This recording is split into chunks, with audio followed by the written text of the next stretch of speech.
代償さえ支払えば隙を作ることはできるでしょう。カレース。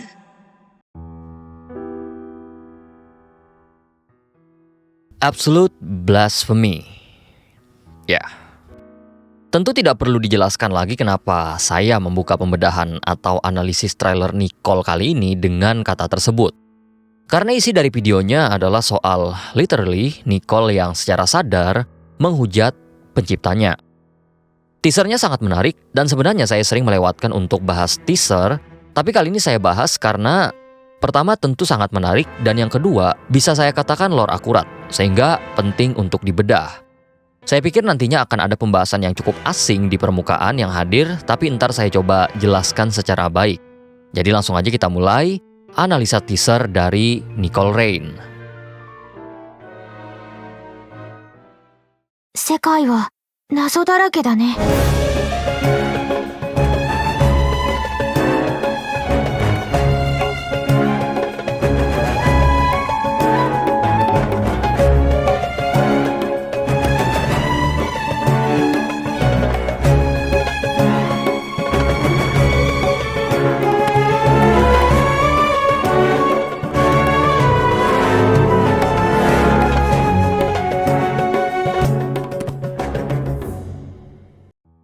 Nah, sebelum benar-benar masuk pada pembahasannya, ada 3 hal yang pengen saya tekankan dulu. Pertama, animasi, kedua, bahasa, dan ketiga, timeline.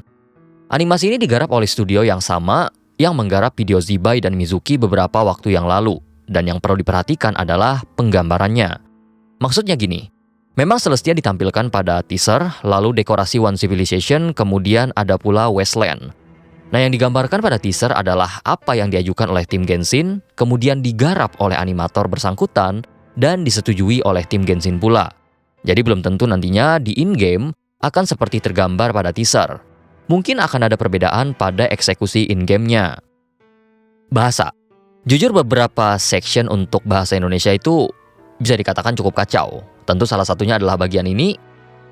Sehingga untuk analisa, saya akan pakai bahasa China dan juga Inggris. Kemudian untuk timeline kejadiannya saya duga berada pada akhir pemberontakan dari Koitar dan Seutervoinennya, atau bahkan setelahnya gitu.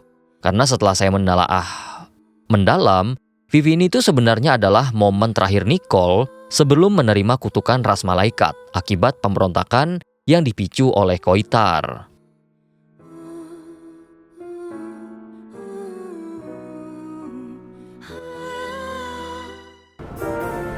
知恵と力、皇天の主が私たちに授けた恩恵なのに、神の視線の下で生きるためにはどちらかを差し出さないといけないなんて、我らが創造主にさえ予知できなかったハプニングのせいかしら。 Oke. Sequence pertama dari Vivi ini memperlihatkan Nicole yang sedang menatap langit, tepatnya Celestia. Dengan tatapan yang sendu, namun terbesit sebuah pertanyaan dari tatapan itu, yaitu, kenapa semua ini harus terjadi? Saya pribadi sampai pada asumsi itu, didasarkan dari seluruh konteks yang hadir pada teaser dan apa yang ditanyakan oleh Nicole setelahnya. Teaser ini memang mengisahkan momen terakhir dari Nicole sebelum menerima hukuman dari HP kepada kaum malaikat. Dan awal teaser sepertinya muncul kegundahan dari Nicole. Apa yang harus dia serahkan kepada penguasa Cakrawala? Apakah kekuatan atau kebijaksanaan? Dikatakan oleh Nicole, kaumnya atau para angel alias malaikat dibekali oleh HP 2 hal tersebut, yaitu kekuatan dan kebijaksanaan. Jujur saja dari saya pribadi, narasi ini benar-benar baru, karena seingat saya belum ada arsip yang secara langsung menyebutkan perihal demikian. Secara tidak langsung, ada. Bentuknya sebuah metafora dan nanti akan saya bahas juga. Nah, aspek ini penting karena para manusia di zaman tersebut atau era One Civilization juga diberikan sesuatu dari langit, tetapi tidak keduanya, melainkan hanya satu aspek, yaitu kebijaksanaan. Hal itu pun sudah dituliskan sejak 1.0 bahwa manusia di era tersebut diberikan kebijaksanaan. Tetapi justru sumber pemberontakan berakar dari sana. Poin yang ingin saya tekankan di titik ini adalah hukuman kepada kaum malaikat sepertinya juga akan dikenai kepada kaum manusia. Jadi dalam kalimat lengkapnya, Nicole mengatakan kaum malaikat diberikan sebuah anugerah dari HP. Anugerah berupa kebijaksanaan dan kekuatan. Namun setelah Koitar melakukan pemberontakan, demi kaum malaikat bisa tetap bertahan di bawah tatapan dewa, malaikat harus menyerahkan salah satunya, kebijaksanaan atau kekuatan. Ya, saya pribadi juga cukup penasaran kenapa tidak keduanya saja. Tetapi sepertinya bentuk siksaan HP kepada kaum malaikat adalah hidup tanpa salah satu dari dua berkah yang diberikan kepada mereka. Nah sayangnya saat ini untuk contoh konkret itu cukup terbatas karena contoh yang paling gampang hanya terdapat pada malaikat yang menyerahkan kekuatan dan merekalah yang akhirnya menjadi seekor seli. Nah kenapa saya berani mengasumsikan demikian? Karena sederhananya ini bukan sebuah asumsi, melainkan sebuah fakta yang sudah muncul dengan sebuah metafora di 4.7. Rilisnya Imaginarium Theater pada saat itu, tepatnya Wolfie, itu sudah memberikan sebuah metafora tentang ini. Kala itu Wolfie mengatakan soal Boar Tribe atau suku babi yang dihukum oleh masternya. Metafora tersebut akhirnya menjadi metafora apa yang menimpa Nicole bersama kaumnya. Pada salah satu percakapannya, Wolfie mengatakan hukuman dari Master Boar Tribe mengharuskan mereka menyerahkan sesuatu pada timbangan yang sudah rusak, entah menyerahkan kepala atau menyerahkan otot. Yap, kepala merupakan manifestasi dari kebijaksanaan, sementara otot manifestasi dari kekuatan. Kata Wolfie, yang menyerahkan otot atau kekuatan berakhir menjadi seli yang mengantarkan manusia menemui harta karun, dan merekalah para seli. Sementara mereka yang memilih mengorbankan kepala atau kebijaksanaan, dikatakan oleh dia pula akan menjadi serigala, ular, atau kadal. Ya, ini contoh yang sayangnya kita tidak dapat nih. Kecuali sebenarnya kita sudah dapat, hanya saja tidak sadar bahwa itu mereka. Dalam artian seperti ini, kutukan perubahan bentuk dari HP bukan hal awam yang kita temui. Karena pada satu titik terungkaplah fakta bahwa orang-orang Khenria yang berdarah campuran akan menerima sebuah kutukan perubahan bentuk dan mereka menjadi hilikur. Dan tanpa kita sadari, sedari awal bermain Genshin, berburu hilikur sudah sering dilakukan tanpa mengetahui fakta demikian. Artinya, ada peluang ras malaikat yang memilih mengorbankan kebijaksanaannya akhirnya mengalami perubahan bentuk yang tidak mengenakan. Semisal, monster elemental yang tersebar di seluruh penjuru Tifat. Tentu masih sebatas asumsi kasar, tapi apabila ada kasus di mana manusia menjadi hilikur karena kutukan HP, kemudian case-nya adalah kutukan yang berasal dari entitas yang sama dan contohnya belum muncul, sementara contoh lain menjadi seli, maka tinggal tunggu waktu saja, fakta ini akan naik ke permukaan. Kemudian terkait hukuman kepada malaikat yang harus memilih satu di antara dua, lantas bagaimana kalau pilihannya hanya ada satu? Ya, yang saya maksud di sini adalah umat manusia di era tersebut yang diberikan sebuah kebijaksanaan. Tapi kebijaksanaan tersebut justru melahirkan pemberontakan. Nah, apabila umat manusia juga terkena hukuman, maka pilihannya hanya menyerahkan sebuah kebijaksanaan atau ilmu.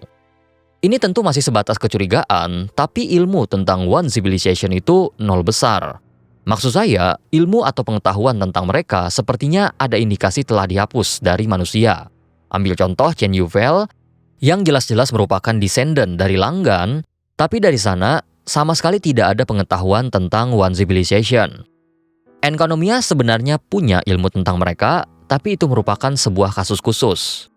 Lauma sendiri tahu sedikit, tapi tidak tahu banyak sebelum diberitahukan oleh Nicole.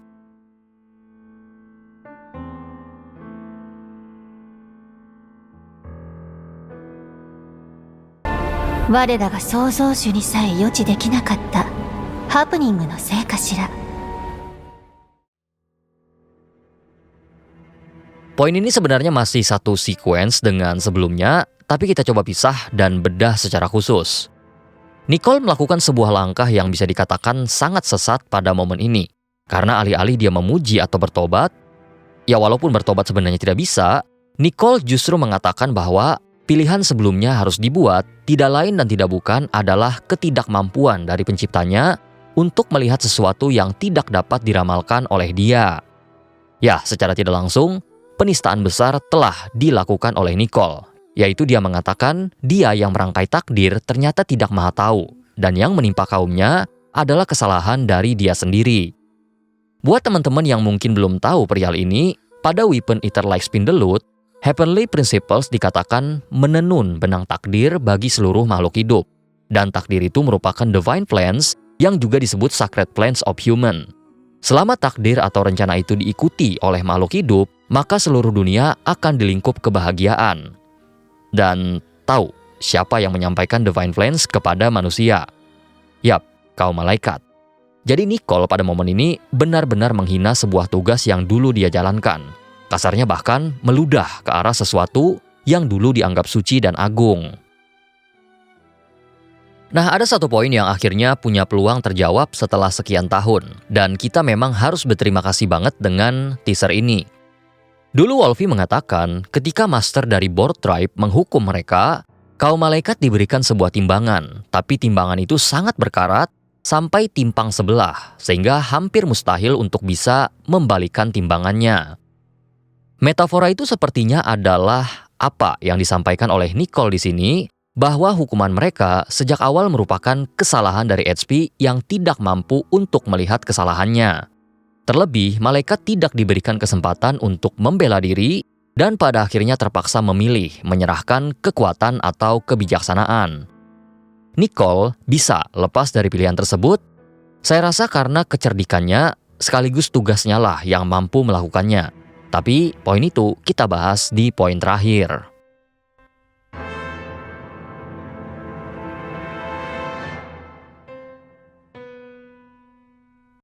Mitsukai-sama, お導きを。見つかい様、どうか見捨てないで。道が見えないなら喜んで導いてあげる。 Setelah Nicole menutup mata, sepertinya dia mengingat momen sebelum sampai tebing.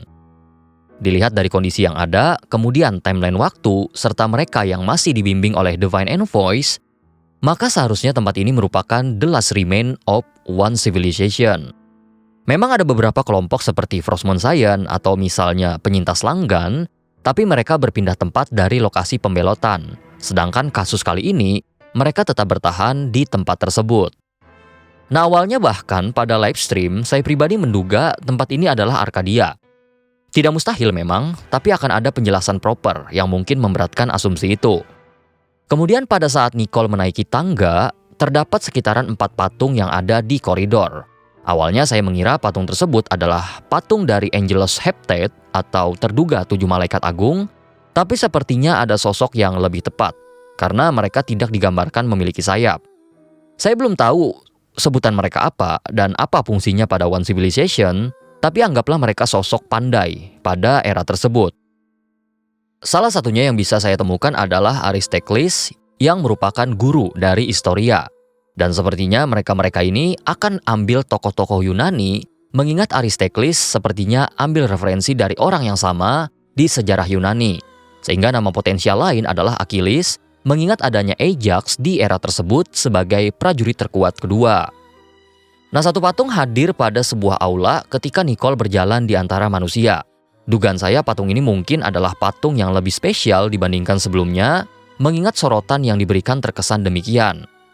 Satu entitas yang mungkin bisa mengisi posisinya adalah Seutervoinen sebagai pemimpin dari Hyperborea pada masa tersebut.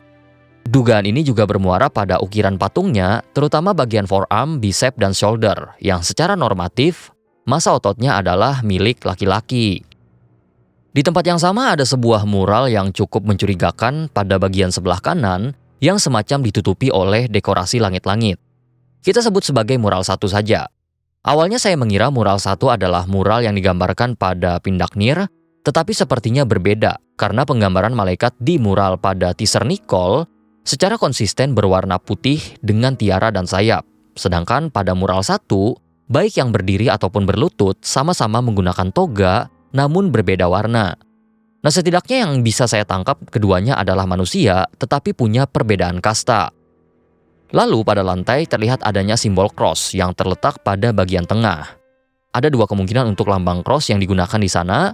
Pertama adalah Pectoral Cross of Cuthbert, cross yang berkaitan dengan seorang saint pada tradisi Celtic. Selain lambangnya yang emang mirip, Sebutan lain dari Suitervoinen oleh orang-orang Hyperborea adalah Exalted Saint. Kemungkinan kedua adalah Greek Cross.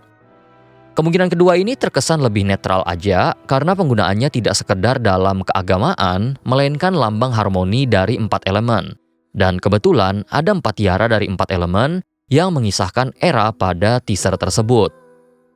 Mural selanjutnya atau mural kedua adalah mural yang paling jelas memperlihatkan perbedaan antara manusia dengan angel. Nah, sebelumnya saya mengatakan pada live stream bahwa ini merupakan penggambaran Zibai sewaktu menyelamatkan Langgan. Tapi sepertinya yang lebih tepat adalah penggambaran dari Koitar yang memimpin orang-orang Hyperborea atau One Civilization. Nah, perlu diingat, salah satu sebutan orang Hyperborea terhadap Koitar adalah Dawn Navigator atau pembimbing fajar. Koitar secara konsisten menggunakan toga putih dengan sayap serta tiara, sedangkan manusia digambarkan berwarna-warni tanpa menggunakan tiara dan tanpa adanya sayap. Perbedaan ini penting karena pada mural ketiga yang ditampilkan setelahnya, tepatnya ketika Nicole menaiki tangga, kita bisa melihat adanya manusia yang menerima sebuah tiara. Tidak tahu siapa yang memberikan atau mengapa diberikan. Dugaan saya itu lambang tertentu yang cukup sakral. Kita akan bahas khusus pada poin setelah ini dan teman-teman tentu akan menyadari bahwa tiara yang diberikan itu merupakan laurel yang digunakan oleh orang-orang yang ada pada tempat tersebut. Kemudian terakhir pada poin ini, berdasarkan apa yang dikatakan salah satu penghuni di sana, Vindaknir merupakan lokasi paling akhir jatuhnya paku langit dibandingkan tempat lainnya. Nah, apakah lokasi ini nantinya akan dijatuhi paku langit juga? Sayangnya untuk sekarang, jawabannya tidak diketahui.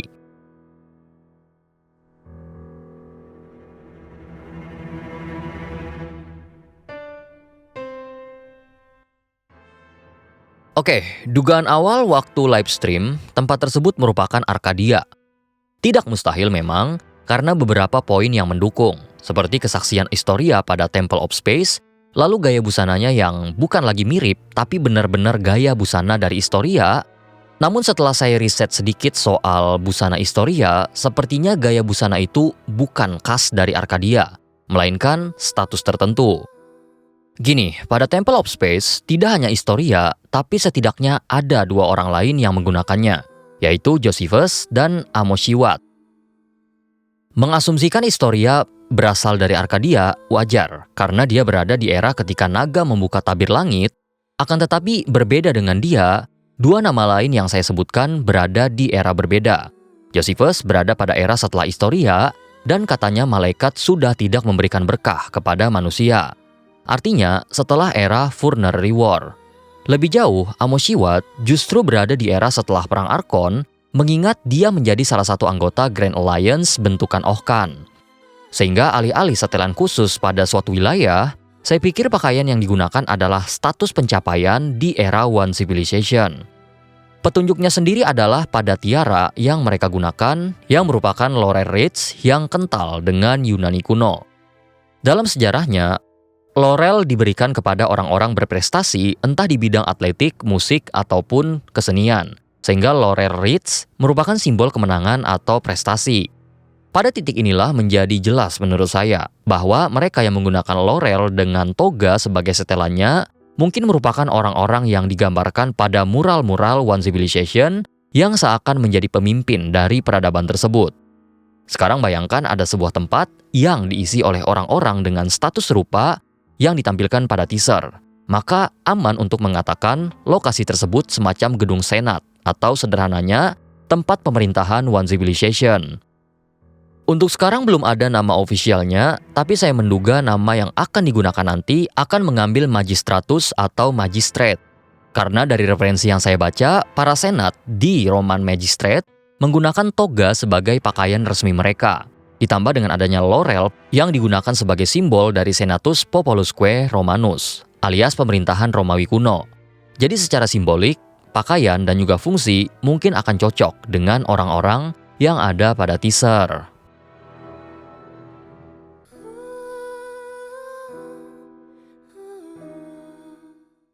Pada Wing of Kiris, kita akan menemukan sebuah catatan yang berasal dari Hyperborea.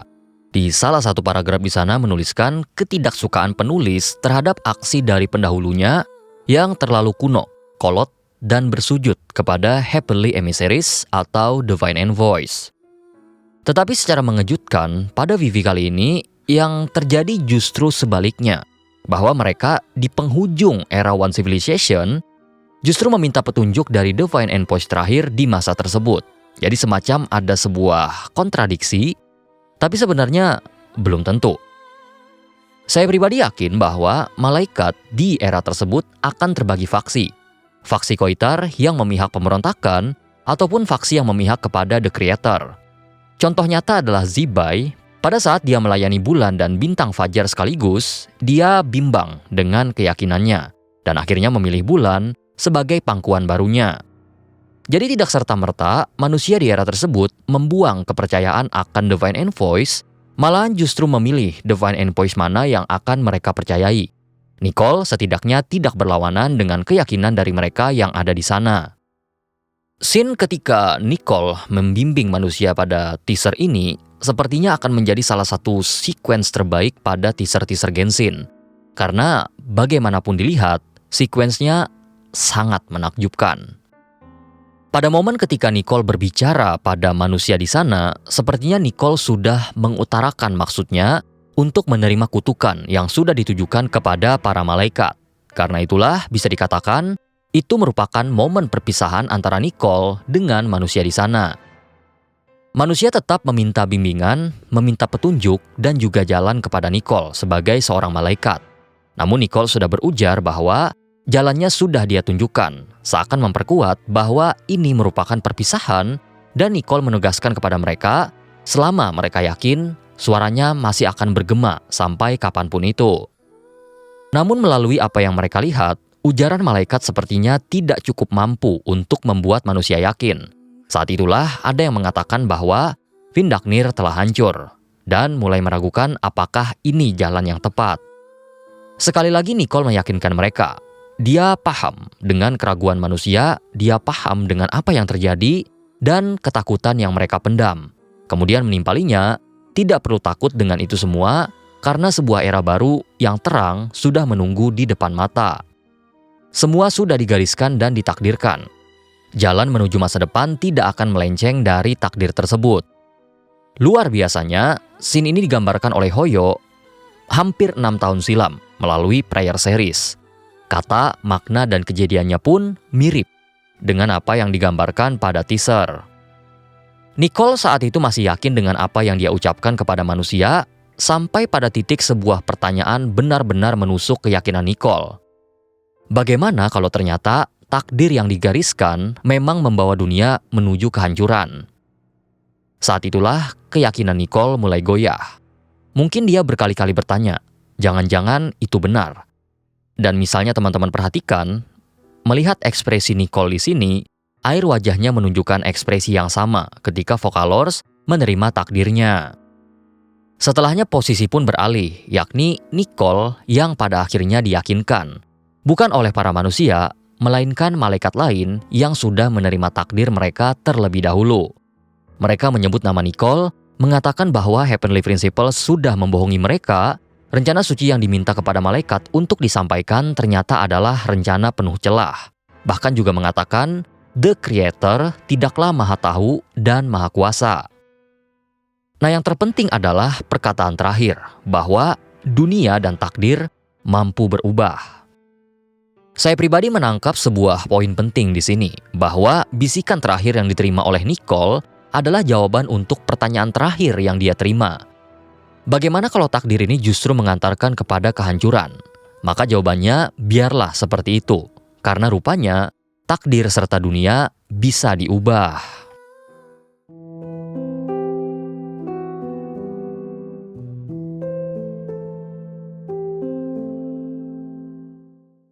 Oke, poin ini saya pisah karena akan membicarakan mereka sebagai angel, sebagai sebuah ras, alih-alih sebagai divine envoys yang notabene merupakan tugas. Saya yakin topik soal angel atau malaikat akan benar-benar menjadi lebih kompleks dalam waktu-waktu mendatang. Startnya mungkin mulai di patch depan, hingga puncaknya pada SNES Naya.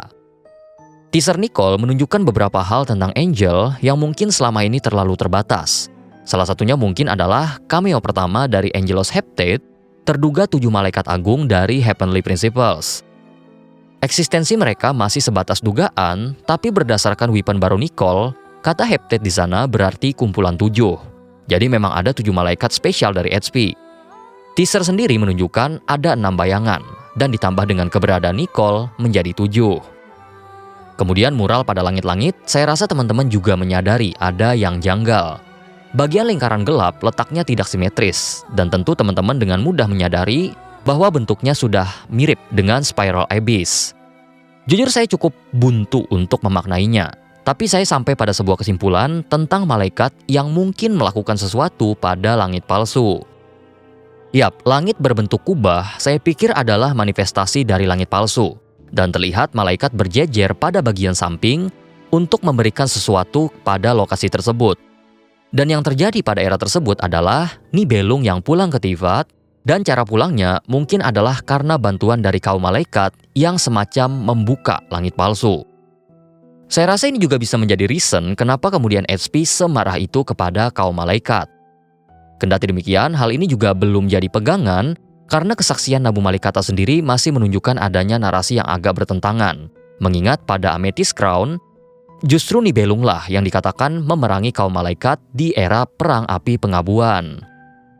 Terakhir untuk Section Angel, kita bisa melihat bahwa Nicole menerima bisikan-bisikan dari kaumnya untuk kemudian meyakinkan Nicole tentang jalan yang dia pilih dan mengikuti kata hatinya. Saya tidak mampu mengidentifikasi suara lain kecuali yang terakhir. Alasannya sederhana, karena takdir dan dunia yang bisa diubah. Jadi malaikat yang sadar akan persimpangan takdir pertama kali adalah Koitar. Ketika Koitar pertama kali bertemu dengan Soitervoinen dan melihat matanya. Saat itulah Koitar melihat sebuah takdir baru yang menyimpang dari takdir yang sudah digariskan. Lebih spesifik yang tertulis pada Etherlike Spindelwood dan juga Finale of the Deep Galleries. Salah satu takdir yang menyimpang itu dituliskan adalah kembalinya Nibelung. Dan rupanya Nibelung benar-benar kembali sehingga takdir benar-benar bisa berubah. Satu lagi yang buat saya pribadi tertegun dengan teaser ini adalah ketika Nicole mengatakan dunia akan memasuki era baru yang lebih indah, sorotannya diarahkan kepada Koitar dan Soitervoinen. Seolah-olah simbol perubahan diarahkan kepada usaha keduanya dalam memberontak kepada Celestia.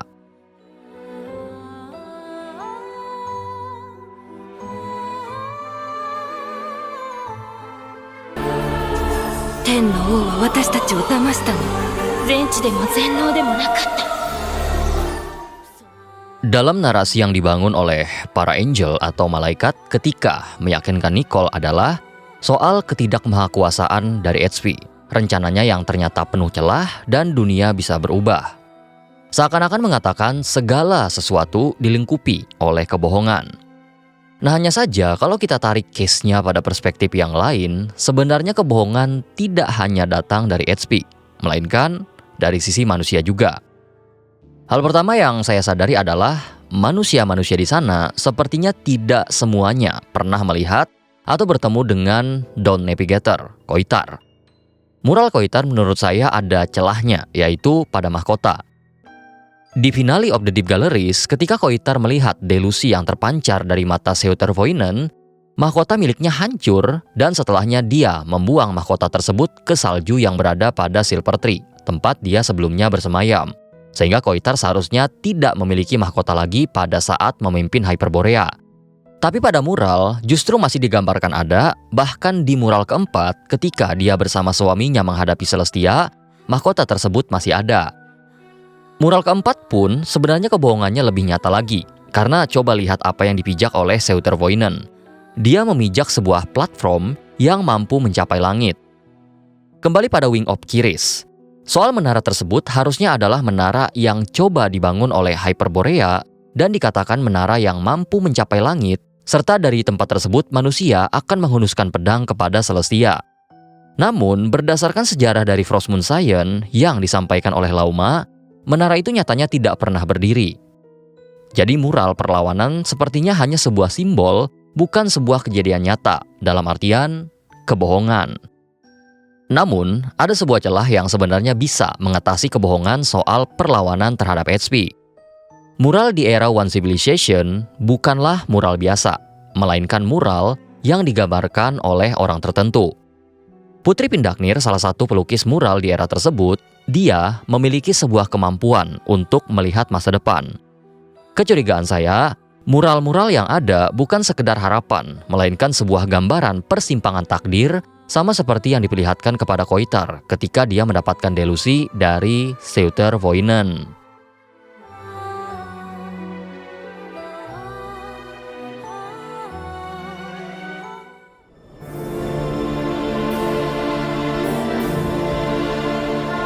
作られた存在の心にも主にさえ消せない思いが芽生えるのよ。積み重なった思いはやがて運命の糸をも。Sequence kembali pada waktu awal teaser, dan Nicole berada pada sebuah tempat gersang yang di sana terdapat patung malaikat berceceran. Tempat ini sudah pernah disebut pada arsip di 1.0 melalui Dunkard Tales, sebuah tempat yang bernama Wasteland, sisa taman dari para dewa, alias tempat Sally bersemayam ketika berada di langit. Hal ini pun juga senada dengan kesaksian dari Ras Jinni pada Flower of Paradise Lost yang menyatakan Nabu Malikata diusir dari langit pada satu waktu. Nah, sejak Luna 6, Luna 7 sih lebih tepatnya, tempat ini nantinya akhirnya akan punya nama resmi, yaitu Eternal Court. Ya, pada sinopsis dari Angelos Heptate, menuliskan soal tempat Divine Endpoints yang bertugas di langit. Dan seperti yang nampak pada teaser, tempat yang awalnya berada di langit akhirnya jatuh ke tanah. The Fall of Eternal Court. Nah, sebagai catatan tambahan, tempat ini berbeda dengan Sally Palace yang ada di Danau Amspartnir. Bersamaan dengan jatuhnya Eternal Court, Nicole juga menegaskan hal yang dia saksikan sendiri, bahkan mungkin menjadi titik paling hina dari Heavenly Principles karena tidak menyadarinya. Dia mengatakan bahkan ciptaan sekalipun terikat dengan sebuah hasrat yang tidak mampu dibendung oleh penciptanya. Dan hasrat-hasrat semacam itulah yang nantinya akan menggetarkan takdir pada saatnya tiba.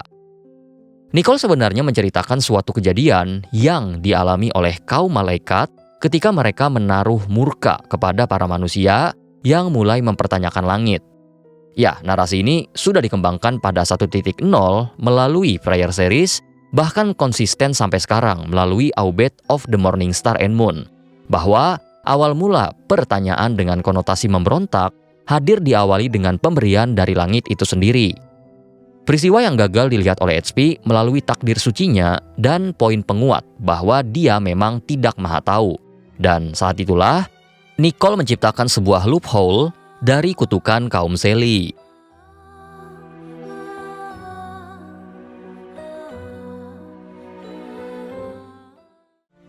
Ainiku, 知恵も力も諦める気はないわ。けど、代償さえ支払えば、隙を作ることはできるでしょう。 Saya percaya ada teman-teman yang sudah menyadari perihal ini dan teaser menunjukkan kecerdasan luar biasa dari Nicole, sekaligus kebodohan luar biasa dari HP. Gini, HP memberikan kutukan kepada malaikat harus menyerahkan satu di antara dua, kebijaksanaan atau kekuatan. Namun bagaimana kalau memberikan dua yang menjadi satu, kebijaksanaan dan kekuatan namun dalam satu bentuk, yaitu suara. Nicole adalah seorang malaikat. Dia memiliki tugas mengantarkan pesan dari langit kepada umat manusia. Itulah kekuatan yang dimiliki oleh kaum malaikat, yaitu suara. Di saat yang bersamaan, pesan yang mereka sampaikan mengandung kebijaksanaan atau pengetahuan dari langit kepada umat manusia. Jadi, suara dari Nicole mengandung kekuatan sekaligus kebijaksanaan, sehingga dia menyerahkan itu sebagai bayaran kutukan yang kejam. Nicole memang kehilangan kemampuannya untuk berucap, tapi di saat bersamaan, kebijaksanaan dan kekuatannya masih bertahan. Karena itulah dia masih tahu tentang rahasia dunia dan masih bisa mempertahankan bentuk aslinya tanpa menjadi Sally. Nah, tentu yang sekarang menjadi pertanyaan, apakah hanya Nicole saja yang bisa melakukan loophole tersebut? Dalam artian, Nicole mengisi peran malaikat penyampai pesan yang lebih spesial sehingga bisa menyerahkan suaranya. Atau justru semua angel ternyata bisa, namun terlambat karena Nicole adalah malaikat terakhir yang dihukum. Nah sayangnya saat ini hanya Nabu Malikata yang bisa dijadikan pembanding. Dan seingat saya, belum ada indikasi bahwa dia mengalami hal seperti Nicole. Hanya ada sebuah catatan bahwa dia tahu bahasa yang tidak diketahui oleh King Deshret. Zibai tentu tidak dapat jadi penilaian karena dia mati sebelum kutukan turun. Sementara Koitar, keberadaannya masih misterius. Studi ini masih harus didalamin, tetapi untuk saat ini, suara Nicole yang mengandung kebijaksanaan dan kekuatan sekaligus bisa menjadi jawaban kenapa Nicole bisa terhindar dari kutukan kejam kepada kaum malaikat.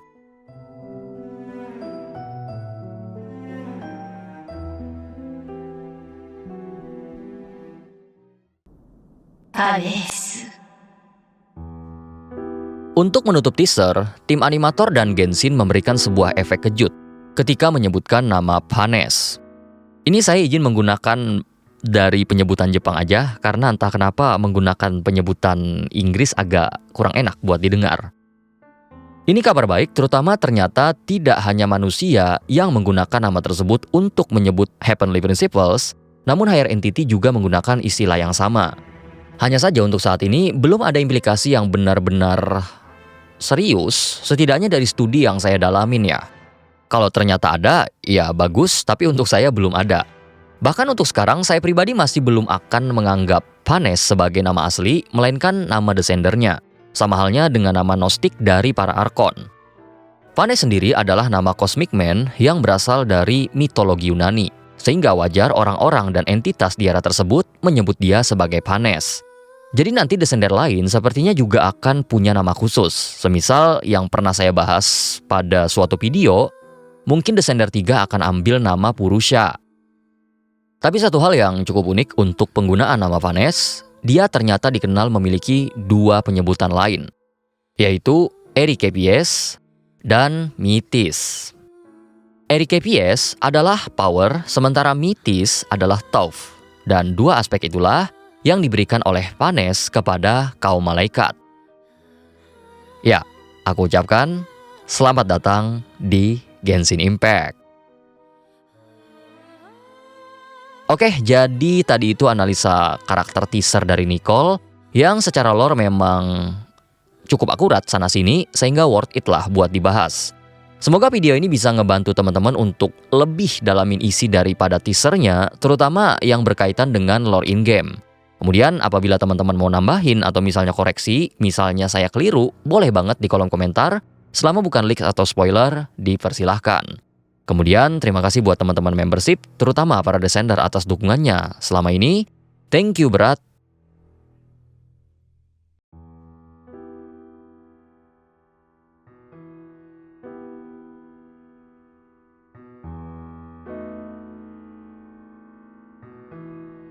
Dan buat teman-teman sekalian yang udah menonton sampai habis, terima kasih sudah meluangkan waktunya.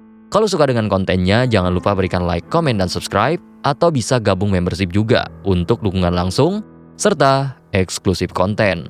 Oke, saya Mas Pur izin pamit dulu. Ada setelah episode.